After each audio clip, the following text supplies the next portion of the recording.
자, 여러분들 이번 시간에는 우리 단증류 실험에 대해서 작업형 실험을 알아보는 시간을 갖도록 하겠습니다. 화공기사 작업형.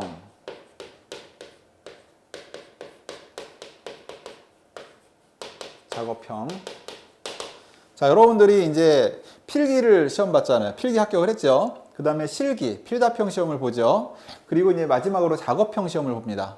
자, 그래서 화공기사 자격증을 따기 위해서 자, 거쳐야 될 마지막 관문, 작업형이라고 보시면 됩니다. 그래서 자격증 하나를 따기 위해서 굉장히 여러분들이 이제 많은 단계를 거쳐서 드디어 국가기술 자격을 우리가 취득하게 되는 거예요. 그래서 마지막까지 최선을 다해서 여러분들 화이팅 해주시면 좋겠습니다. 자, 단증류 실험에 대해서 간단하게 설명을 드릴게요. 예. 자, 단증류가 있으면 단증류랑 우리 이제 기본적으로 여러분들 평형증류라고 해요. 평형증류라고 하기도 하고 플래시 증류라고 하기도 합니다.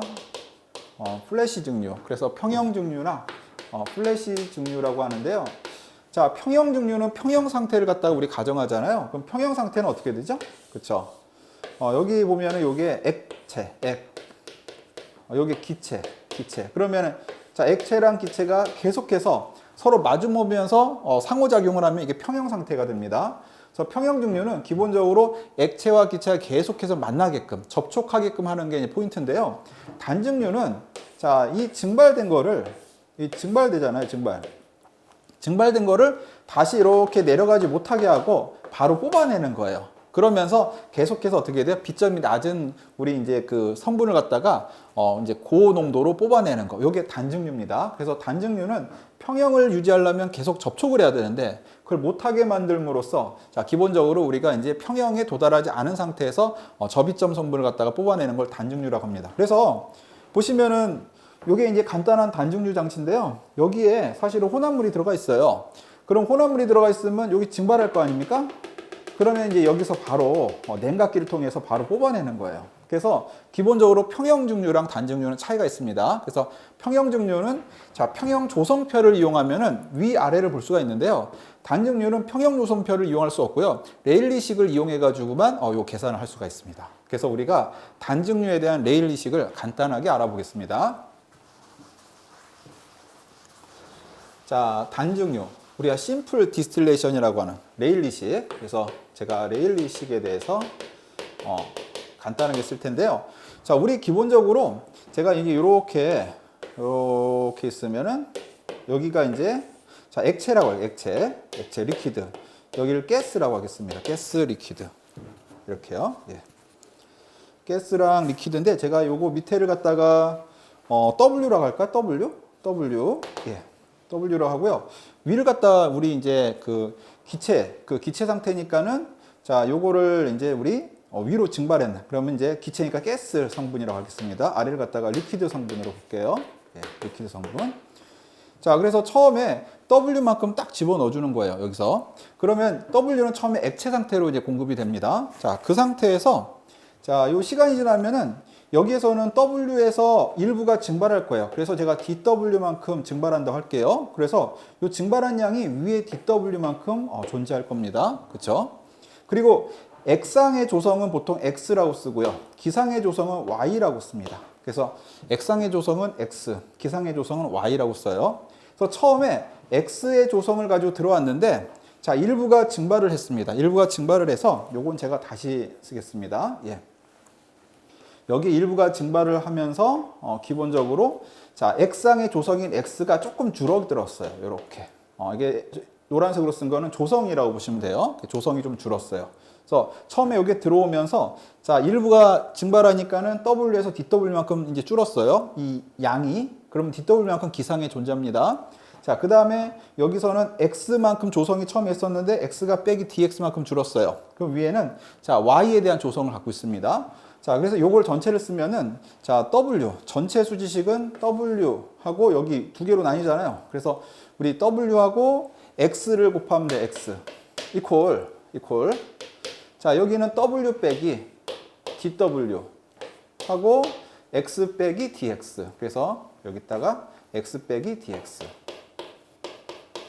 이게 X상의 조성입니다. 그다음 기상의 조성은 자, DW하고 Y를 곱하죠. Y.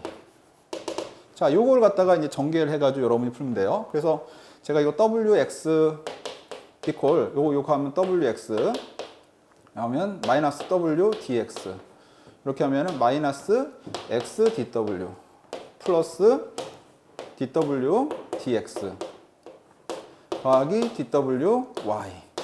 자, 이렇게 나오고요. 자, 요거랑 요거랑은 없어지죠. 그래서 요걸 이제 전개를 해가지고 여러분들 정리를 할 수 있습니다. 정리를 하게 되면 요 dw 곱하기 dx는 너무 작으니까 무시해도 됩니다. 이렇게. 자, 그래서 dw y 해가지고 요거 정리하면은요. 한번 묶어볼까요? 자, dw랑 dw 이렇게 있네요. 그리고 요거 dx죠. 요 이쪽으로 이항하면은 w 곱하기 dx 이퀄.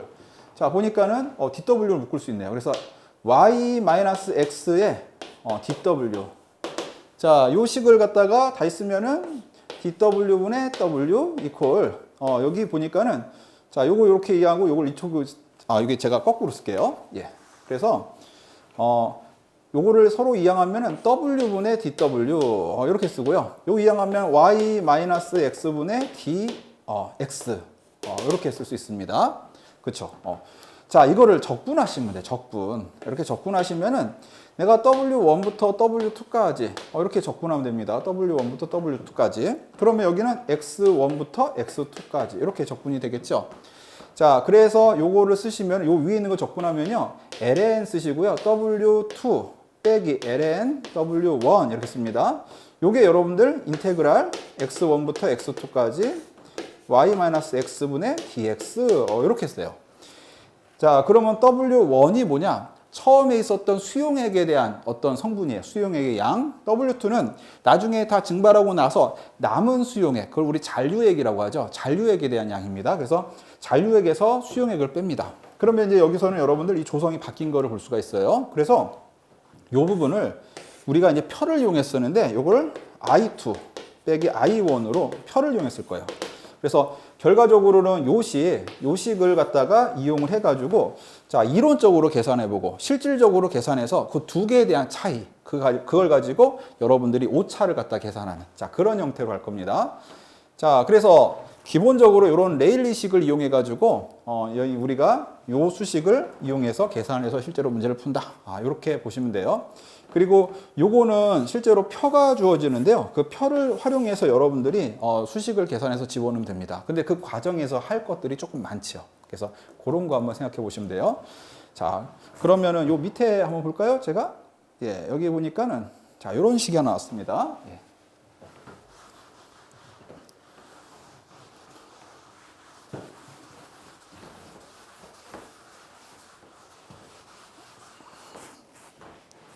관련된 식하고 딱 나오죠. 제가 지금 방금 유도한 식이 나왔죠. 그래서 여기 보니까 이런 식이 나와요. 그래서 W2는 W1 빼기 I1 더하기 I2다. 그래서 요 식이 이렇게 나오는 거 볼 수 있습니다. 그럼 W2랑 W1은 수용액의 양. 그쵸? W2는 잔류액의 양.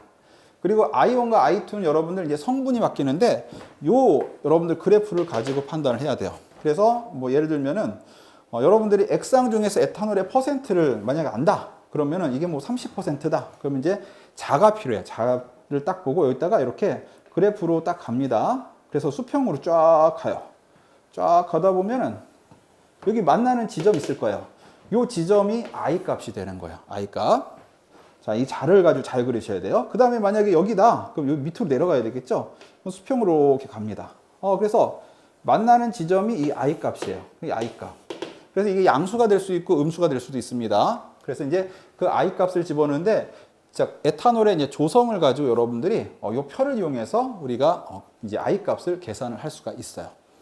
자, 이렇게 해서 기본적으로 이제 레일리식을 이용한 이론을 갖다가 같이 설명을 드렸습니다. 자, 그 다음으로는 우리 밀도표가 있어요. 그래서 이 밀도표를 가지고 실제로 여러분의 작업형 시험에 이제 계속 활용할 텐데, 자, 밀도표를 이제 우리가 이용하는 거는, 자, 밀도표를 이용해서 뭘 알 수 있냐? 자, 퍼센트 조성을 알 수가 있습니다. 퍼센트 조성. 그래서 조성을 확인을 할 수가 있습니다. 자, 그러니까는 여러분들이 만약에 온도와 그 다음에 자, 여기 보니까는 쭉 내려와서 밀도를 알면, 여기 밀도예요. 어떤 밀도를 알면은, 그렇게 쫙 가서 조성이 나요, 조성. 그래서 조성 퍼센트를 알 수 있습니다. 그래서 이제 여러분들 조성 퍼센트를 알 수 있는데 밀도와 하나 더 온도를 확인하셔가지고 조성을 할 수 있는데 온도는 일반적으로 변하지 않죠. 그래서 온도는 고정시켜 놓고 밀도를 가지고 조성을 할 수 있어요. 자, 그래서 이제 기본적으로 여러분들은 이 밀도표를 확인할 텐데, 자, 이 밀도표가 사실은 계속해서 여러분 사용이 됩니다. 자, 여러분들이 이제 비중병이라는 거를 활용할 거예요. 비중병. 비중병을 활용하는데요. 자, 우리는 기본적으로 여러분들 비중병을 이용해서 뭘 계산하냐? 이 컨셉으로 가야 돼요. 밀도를 계산해요. 비중병을 이용해서. 자, 밀도를 계산한 다음에 뭘 계산하냐? 조성을 계산합니다. 자, 항상 요 세 가지로 가야 돼요. 세 가지. 비중병을 이용해서 밀도로 하고 밀도를 이용해서 조성으로 간다. 요거를 머릿속에 꼭 집어넣고 여러분들이 확인하셔야 돼요. 그래서 이 비중병을 가지고 결과를 최종적으로 조성까지 확인할 수가 있습니다. 아시겠죠? 어떤 의미인지? 예. 자, 그러면은 요 밑에 내용을 볼게요. 자, 우리가 보면은 이제 비중병을 가지고 밀도를 확인하고 제가 조성을 확인한다 그러는데, 자, 비중병을 가지고 어떻게 밀도를 확인하느냐? 자, 기본적으로 이게 비중병이에요. 비중병. 그럼 비중병에 대해서 여러분들이 여기다가 여러분들 우리가 이제 비중을 측정할 액체를 집어넣고 요걸 뚜껑을 딱 닫으면 이게 쭉 빨려서 딱 내려와요. 이 안에 있는 액체가 모세관 현상에서 내려옵니다. 이거 내려오지 않으면 이거 비중병 교체해야 돼요. 그러니까 확인하시고 반드시 이 올라갔다 내려오는 걸 넘치는 걸 확인하시고 여러분 사용을 하셔야 됩니다. 자, 그래서 비중병을 가지고 일단은 첫 번째 알아야 될 거. 자, 비중병은 빈 비중병에 자, 무게를 갖다가 계산을 하셔야 돼요. 비어있는 비중병. 그렇죠? 비어있는 비중병의 무게를 계산을 하셔야 됩니다. 자, 두 번째는 여러분들이 이제 여기다가 어떤 측정할 액체를 집어넣고 이제 측정을 할 거거든요. 그럼 채워진 비중병에 무게를 갖다가 계산하셔야 돼요. 이 무게는 뭐로 하냐? 이 전자저울로, 매스로 합니다. 무게는. 그래서 자, 요걸 뚜껑을 열고 탁 올려놓고 여러분 탁 닫으면 무게가 계산되는데, 요거는 원점을 맞추셔야 돼요. 원점. 그래서 0점을 맞추고 나서 확인을 하셔야 되는데, 일단은 처음에 0점을 누른 다음에 자, 비어있는 거 집어넣으세요. 그 다음에 자, 여기서 확인하시고 여러분들 그 디테일로 딱 뜰 거 아닙니까? 그거를 쓰시고, 그 다음에 이 채워진 상태에서 비중병을 집어넣고 무게를 재시고 그걸 딱 쓰면은 요 차이가 자, 여기서 말하는 액체의 무게가 됩니다. 액체의 무게. 요 차이가. 예. 자, 아시겠죠? 그 다음에 두 번째로 필요할 거는 요게 첫 번째. 두 번째로 필요한 거는 비중병의 부피예요. 비중병의 부피. 그래서 자, 첫 번째는 요거 알아야 되고, 두 번째는 비중병의 부피. 그래서 요거 한 다음에 이제 세 번째로 쓸게요. 비중병의 부피. 즉, 이 안에 얼마만큼의 우리 액체가 채워질 수 있느냐. 부피를 알아야 되죠. 자, 그래서 요게 결과적으로 액체 부피가 됩니다. 그래서 요거를 계산하셔야 돼요. 그럼 이제 다 됐네요. 액체의 무게랑 액체의 부피를 계산했으니까 요거 나누면 요걸로 액체에 뭐가 나온다? 그렇죠. 액체의 밀도가 나온다. 그럼 액체 밀도 나오면은 이 밀도는 밀도표를 이용해서 조성을 확인하시면 되죠. 그러니까 요 컨셉으로 또 가셔야 되는 겁니다.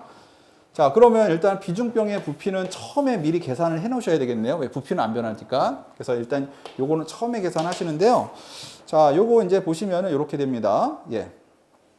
증류수를 이용해서 비중병의 부피를 계산하면 가장 좋아요. 그래서 자, 여기 이제 이 액체가 사실은 증류수라고 생각하세요. 그러면 증류수를 이용해서 증류수를 이용해 가지고 비중병의 부피를 계산하는데요. 증류수랑 비중병을 이렇게 같이 무게를 잽니다. 그래서 여기 채워진 비중병의 무게가 이 증류수가 들어가 있는 비중병의 무게예요. 거기에서 비어 있는 비중병의 무게를 빼면은 자, 이게 이제 뭐가 되느냐? 자, 이게 증류수의 무게가 돼요.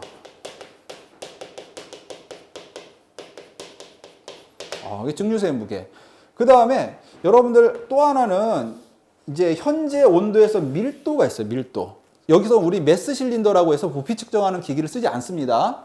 자, 밀도가 있어요. 물의 밀도. 이거는 현재 온도에서 물의 밀도. 그래서 무게를 밀도로 나누잖아요. 그러면 뭐가 되냐면 부피가 나와요. 부피가. 자, 다시 무게를 밀도로 나누면 부피인데 누구의 밀도? 증류수의 밀도. 근데 이 밀도는 뭘 이용하냐? 밀도표를 이용합니다. 밀도표. 그럼 여러분한테 주는 밀도표가 요 위에 있습니다. 자, 요 밀도표가 위에 있어요. 요거 제가 지금 이 밀도표를 가지고 15도씨에서 순수한 증류수의 밀도를 한번 찾아보겠습니다. 근데 이건 무슨 밀도냐? 자, 메탄올의 밀도예요, 메탄올의. 그러면 메탄올 밀도표를 가지고 증류수의 밀도표를 알 수 있습니까? 라고 질문하시는 분들이 있는데, 자, 알 수 있어요. 왜 그러냐면 이거는 증류수 더하기 메탄올이 합쳐진 수용액이에요. 그래서 여기서 증류수를 찾을 수 있습니다. 자, 어떻게 찾냐면 기본적으로 이게 퍼센트라고 나와 있는 거 있잖아요. 요게 여러분들 메탄올이랑 에탄올의 이제 그 성분의 조성입니다. 조성. 그러면 이게 얼마면 되느냐? 0%에 해당하는 거는 전부 다 요 위에 있는 건 뭐지? 뭡니까? 요거는 전부 다 증류수에 대한 밀도가 되는 거예요. 증류수에 대한. 그러니까 어떤 밀도표라든지 이 조성에 대한 밀도표에서 제일 위쪽은 증류수에 대한 밀도표가 됩니다. 그래서 여기 15도잖아요. 그럼 15도에서 여기 0%를 찾으면 0.99913. 요 0.99913입니다. 잘 안 보이시겠지만. 그래서 요게 여러분 요 밑에 있는 증류수의 밀도가 15도씨에서 0.9913. 그럼 온도가 바뀌면 이것도 바뀔 수 있죠. 그래서 밀도표의 가장 위쪽에 있는 게 증류수의 밀도다. 그래서 그 증류수의 밀도로 나눠주시면 자, 이 안에 들어있는 부피가 나옵니다. 이 부피를 우리는 매스 실린더라고 하는 부피 측정기를 이용해서 측정한 게 아니라 단순히 무게랑 밀도표를 이용해서 측정을 한 거예요. 그래서 요건 기억을 하셔야 돼요. 그래서 82.53이라고 이렇게 나왔는데 요거는 기억을 하시고 우리는 이제 요걸 알았으니까는 비중병의 부피를 알았습니다. 그러면 이제 요 단계를 거쳐서 계속해서 밀도 조성, 밀도 조성, 밀도 조성 이런 식으로 해가지고 우리가 계산해가지고 작업형 실험하는데 사용을 하는 겁니다. 자, 어렵지 않죠? 그러니까 요거를 반복해서 여러분들이 머릿속에 시뮬레이션을 좀 돌리시고 실제로 한번 연습을 해보시면 기본적으로 여러분 요게 쉽게 잘 되는 것도 경험하실 수가 있습니다. 예. 자, 그 다음에 이제 또 하나의 테크닉은 밀도표에 나오지가 않아요. 우리가 밀도를 계산을 했어요. 근데 밀도표에 나오지가 않는 게 있습니다. 뭐 예를 들면 이런 겁니다. 지금 이게 밀도표예요. 그래서 뭐 예를 들면 요 두 가지만 제가 여기다 썼습니다. 우리가 계산한 밀도는 자, 얼마였냐면 0.95710이라고 해서 요게 여러분 계산이 됐어요. 해보니까 0.95710이 나왔어요. 근데 이제 보니까 0.95844랑 0.95686까지 나오는데 0.95710은 없잖아요. 그런데 예측할 수 있는 건 요 사이에 있겠다. 그런 건 예측할 수 있죠. 왜? 그 사이니까. 그럼 요 사이에 있겠다라고 하니까 요거는 여러분들이 이제 그 내삽이라고 해가지고요. 직선의 방정식을 이용해서 푸시면 돼요. 어떻게 하냐면 29%잖아요. 그 다음에 30%죠. 그러면 이게 0.29%가 30%가 0.95686 이렇게 밀도가 됐다 그럴까요? 이게 조성이고 이게 밀도입니다. 자, 우리는 지금 얼마냐면 여기에 0.95710이에요. 그때 이거를 나는 구하는 게 여기 목적이에요. 그러면 자, 이거의 차이랑 같고요. 이퀄 이거랑 이거에 대한 차이랑 같습니다. 그래서 요거랑 요거의 비는 요거랑 요거의 비랑 같다. 이렇게 보시면 돼요. 요거랑 요거의 비는 요거랑 요거의 비랑 같다. 제가 그래서 요거를 A라고 하겠습니다. A. 그리고 이걸 A라고 할게요. 그러면 요걸 여러분들 B라고 하면은 요게 B가 되는 거예요. 그래서 A는 B 대 B다. 이렇게 여러분 문제를 푸시면 됩니다. 그럼 A는 요 차이니까는 자, A는 지금 29에서 30이잖아요. 그러면 서로 빼주시면 됩니다. 29에서 30 빼니까는 얼마로 할까요? 자, 요거 빼면 29 빼기 30. 그래서 요 1이라고 할게요, 제가. 여기서 여기 빼도 되고, 여기서 여기 빼도 됩니다. 자, 마이너스 1이라고 할게요. 29 빼기 30. 예. 그러면 여기는 얼마죠? 95844에서 95686을 빼면 되죠. 그러면 0.95844 빼기 0.95686 하면 이게 라지 A랑 스몰 A의 B입니다. 이퀄. 그 다음에 이제 여러분들이 B를 해, B. B는 얼마인지 모르지만 여기서 여기에 들어갑니다. 요 B. 이퀄. 자, 여기서 여기 빼주셔야 돼요. 0.95844 빼기 0.95710. 이렇게 빼시면 됩니다. 자, 그렇게 해가지고 여러분들이 이제 보시면은 요 B값이 나올 거예요. B값이 나오면은 기본적으로 요 B값이 뭐 얼마 나왔다 계산하니까 요게 0.85 마이너스 0.85가 나왔답니다. 그러면 이제 여러분들이 요 A값의 크기는 1이니까 B값의 크기는 0.85가 나오는구나. 그러면은 자, 요 차이가 0.85니까 요거는 얼마예요? 29.85%에 해당하는 값이구나. 요렇게 해서 여러분 비례식으로 계산하시면 됩니다. 그래서 29에 30의 차이가 요거의 차이고 그 다음에 29에서 요거의 차이가 요거의 차이니까 요 관계식을 이용해 가지고 요렇게 푸시면 중간에 안 나온 값도 우리가 확인할 수가 있어요. 그래서 결과적으로 29.85%를 이렇게 해서 여러분들이 보관을 해 가지고 쓰시면 돼요. 자, 내용에 대해서 뭐 문제 없으시죠? 그래서 이렇게 이해를 하시면은 아마 계산하시는데 도움이 되실 거라고 생각을 합니다. 이상으로 여러분들 이론에 대해서 설명을 드렸습니다.